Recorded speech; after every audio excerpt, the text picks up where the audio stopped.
E torniamo alla Camera, giro di audizioni in Commissione Trasporti in merito all'emergenza grandi navi a Venezia. Il servizio di Fabio Antonini.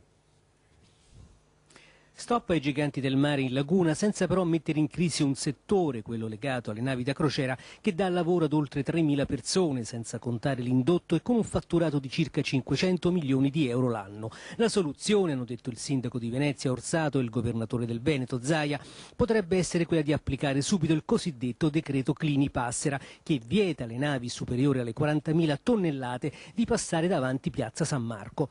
Una soluzione condivisa da tutti i gruppi parlamentari, con alcuni distinti. Via libera in tempi brevi al decreto anche per il Movimento 5 Stelle, che critica però la proposta avanzata dal presidente dell'autorità portuale di Venezia. È quella appunto di scavare il canale Contorta, che quindi scavare un ulteriore canale non è salvaguardare la laguna come prevede il decreto Clini-Passera, e quindi appunto bisogna trovare delle soluzioni alternative che prevedano che le navi stiano fuori dalla laguna.